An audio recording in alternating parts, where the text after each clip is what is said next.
When we found some shit, chat. What does it say? It says accidentally saying something only the killer would know. Oh yeah, this mean ass fire reaction. And we got the J already in this bitch. So if y'all haven't already, y'all go ahead and roll y'all a little J up. Y'all go ahead and hit that follow button, share live and sub up if y'all on the Twitch. If y'all watching this as a reaction video on the YouTube, y'all make sure y'all go ahead and like, comment, subscribe, share the video. Let me know what y'all want to see down next in the comment section below. So further video, let's go ahead and get into the motherfucker. Let's get into it. 65-year-old retired Jay Roth arrives seeking assistance. His pressing concern is the disappearance of his 53-year-old friend, Linda Riley. The mystery began the day before Linda was reported missing. Alerted by the continuous ringing of Linda's phone, her neighbor decided to check on her. The neighbor found Linda's house unlocked, but Linda was not there.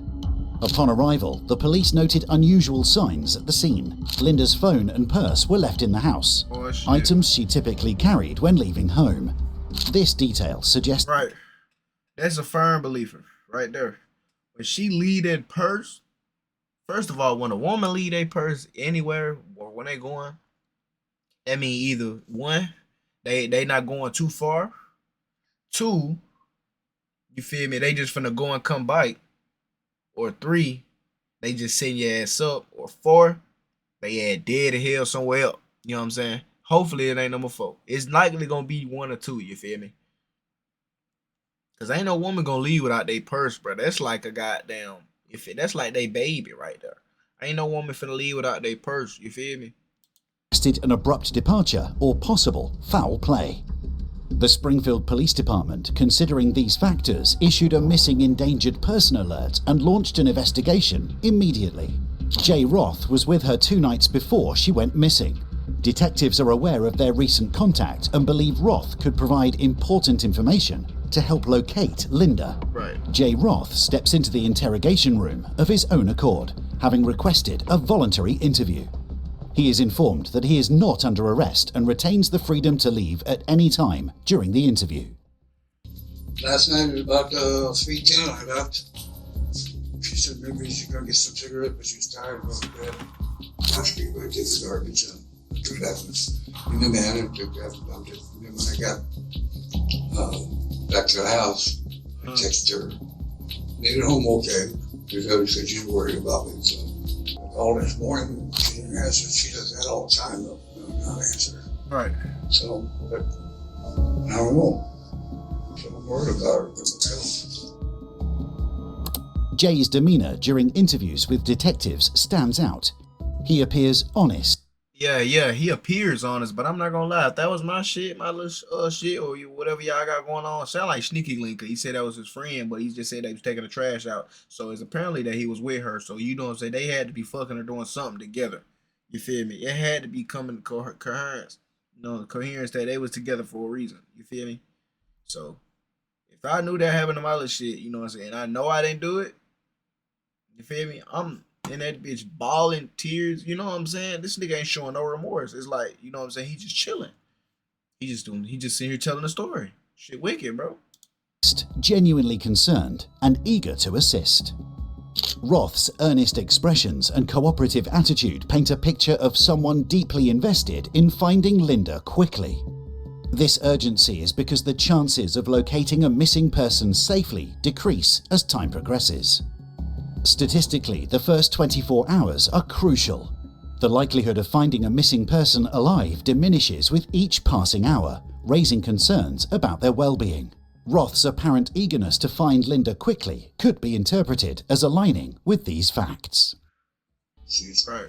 Stressed out a little bit about these guys who've been coming over this one guy particularly. Who was that she was stressed about? I was thinking the Floyd guy. They come in the house the other night, drunk. So you just know him as he's a black male named Floyd. I saw him one time, but I don't know what, he came in the house. And you don't know Floyd's last name? We're in the middle of a fire reaction video right now. So what did she say about that? It's going on the YouTube. She was stressed out about. Oh man, the guy come in the house and he was halfway in the living room. She said, she kind of pushed him out the door, so he went out, and then that fool ass he come back over and he was drunk. Is what they said. I don't know if he was or not. So what do you think? What do you think happened? Type shit. I don't know. Anything could happen with that neighborhood there and stuff. It's a bad neighborhood. There's all kind of going on there. Okay. In an unanticipated move, Shit, you the old. detective suggests He old and all, but I don't know now. You can't never underestimate some shit. But I don't know though. And he ain't really did too much, you know what I'm saying, to confirm that he the one that really did that shit, you know? Any other nigga would have been in that motherfucker folding. They would have folded too quick. The nigga, he ain't even giving no, you know what I'm saying? He ain't giving no Adam a reason on why he would have did it. If he did it. Let's get back into this shit, man. This shit getting crazy. to Jay that the concerns surrounding Linda's disappearance could be overstated. He employs this strategy to assess Jay's true level of anxiety. Is Jay genuinely as troubled as he appears? Or is his display of concern merely a facade to conceal his own involvement? Do you think that she maybe just left? No, she wouldn't leave without her dogs and stuff. Okay. Are her dogs still there? As far as I know, they were when I left. Could they still be there, you think? I think so. Okay. Jay made a revealing mistake. His claim that she wouldn't abandon her dogs caught the detective's attention. At that moment, there was no possible way for him to know that the dogs were still in the apartment. That statement alone has now made Jay turn from a concerned friend to a person of interest in this investigation. I ain't gonna lie, that shit slipped So over you my guys are good head. friends. If she ever wanted I ain't to gonna be lie, in a they fine with that relationship, shit. You had a little bit of an inner relationship. What I Maybe told you. Having sex on occasion, is that what you're talking Yes. about? Okay. What I told you. What I told you. Talking about some they friends. What I told you. What did I tell you? What I tell you? He cracking. He was cracking her ass. I knew it. He was cracking her ass. What I tell you? I knew it. Have you guys ever had any physical violence? No hitting, pushing, shoving, nothing at all like that? So just some verbal arguments is all. Did you have anything to do with her being gone? No. Stop the cap. Please stop it. So when no. Stop the I can cap. have you hang tight for me for just a second. Step Stop out the and I'll be right cap. back, okay? All right, thank you, sir.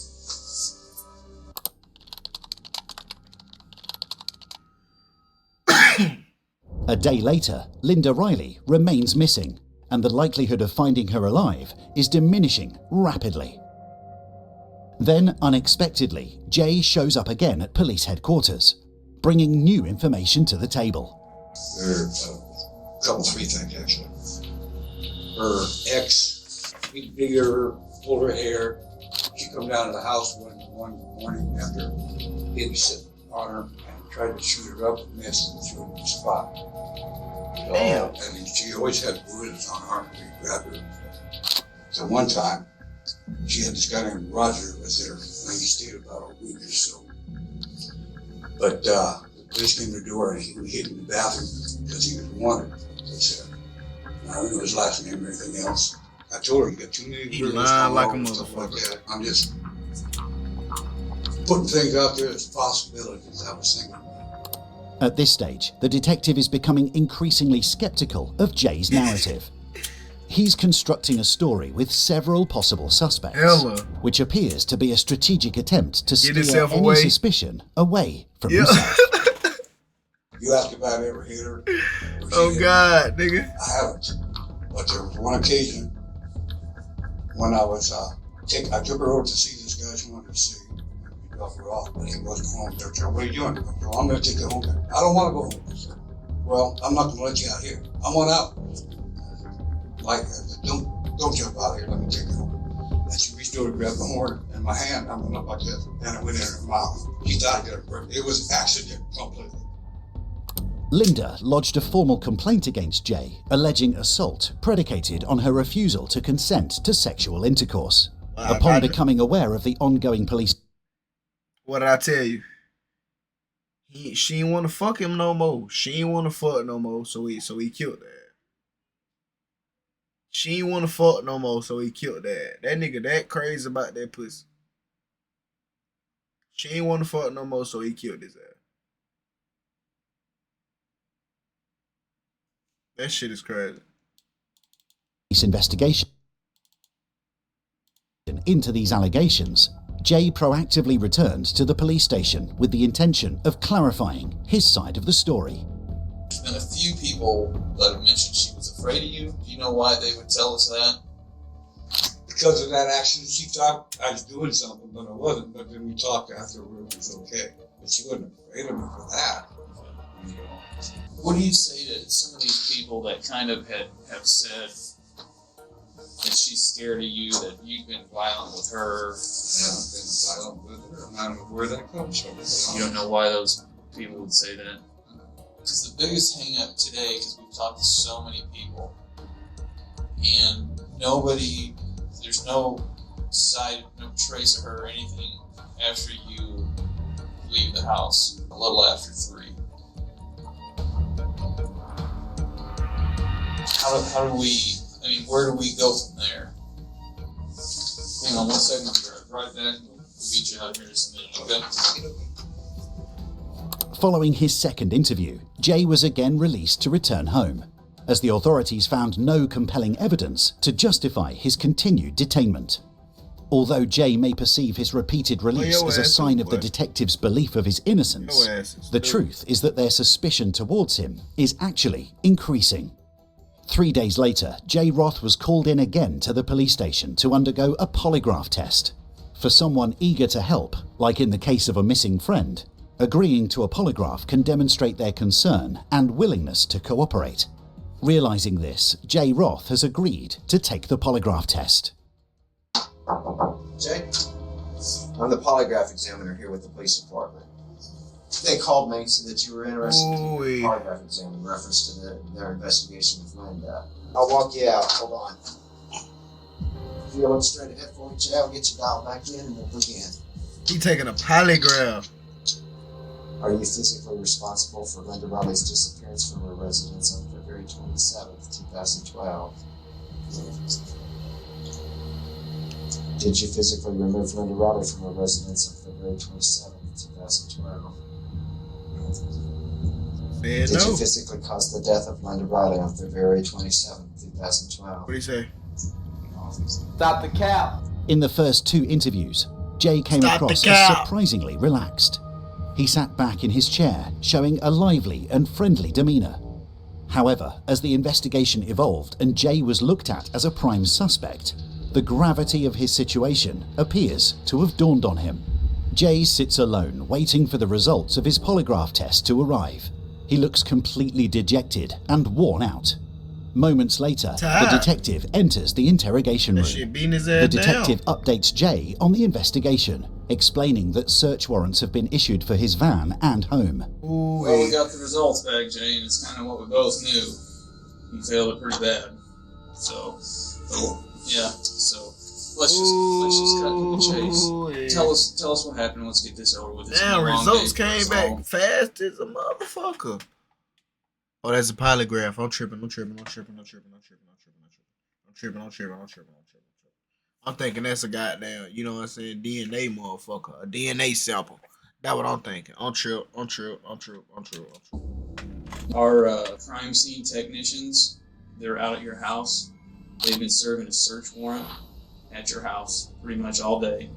And there's some more stuff that's been located at your house that's, again, it's not looking good for you. Obviously, there's going to be some explaining to do. And I'm going to be curious about what kind of deal you're going to come up with now. We need to get this over with. Quit these games. We know something happened. How it happened, I don't know. And that's what I'd like is your reason. Did she come after you? You know, maybe something happened that wasn't good. Whatever it is we need to know, Jay. You need to tell us. And a mistake occurred. We all make them. Yeah. Okay? And that's all that it was, Jay. That's all that it was. It was a simple mistake. One that, you know, let's just deal with. Mistake my ass. I know you did not go over there with the intent. It was a mistake. It was a freak occurrence. Okay? That's what it was. It's just a freak occurrence. I know that's what it was. It just was a freak thing, wasn't it? Yeah. Yeah.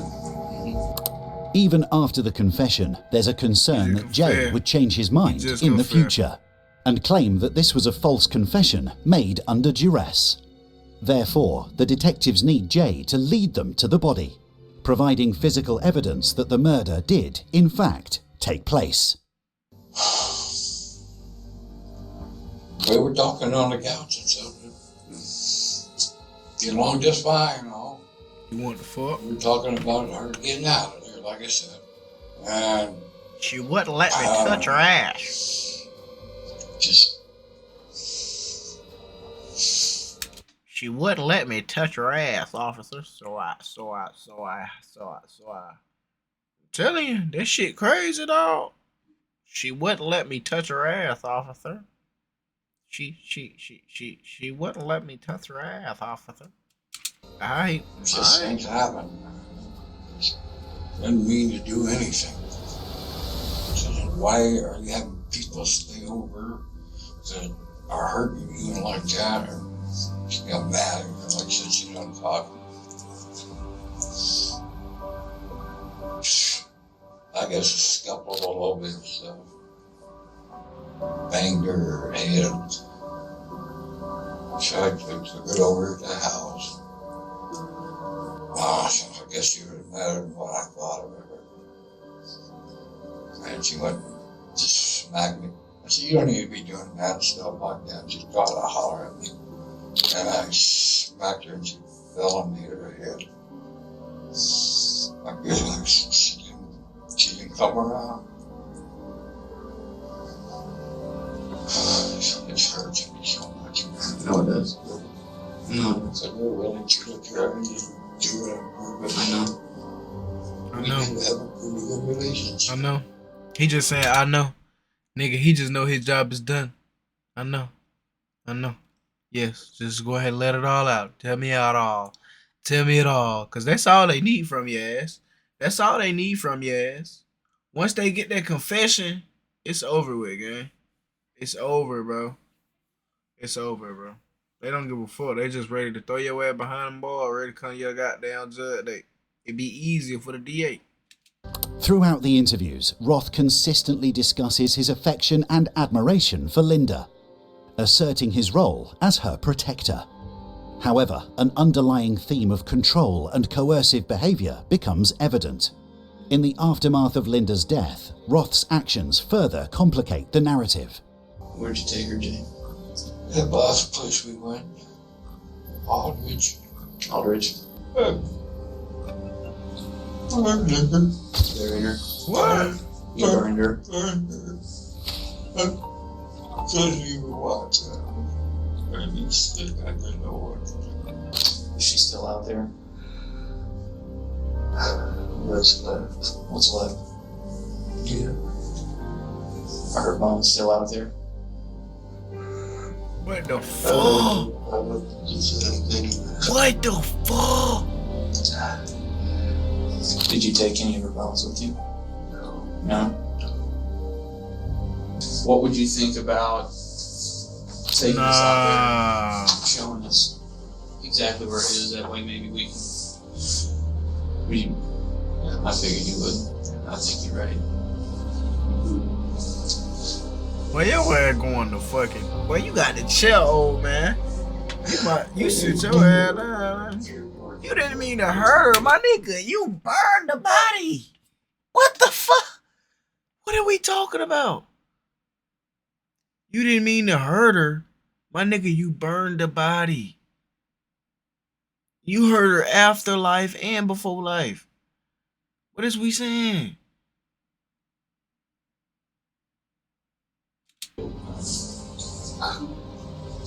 How about I get you some water?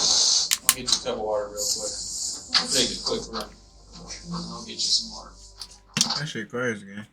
On March 4th, 2012, a week following Linda Riley's disappearance, Jay Roth led the police to the site where he incinerated her remains. Roth faced charges of felonious restraint, kidnapping, and second-degree murder.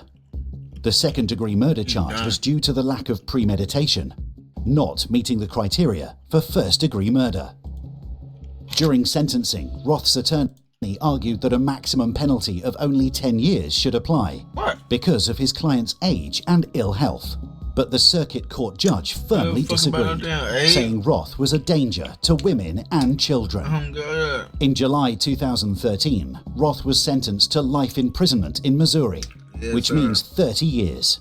He must Yes, serve sir. 40% of that sentence, making him 78 before he is eligible for Oh, yeah. parole. He good.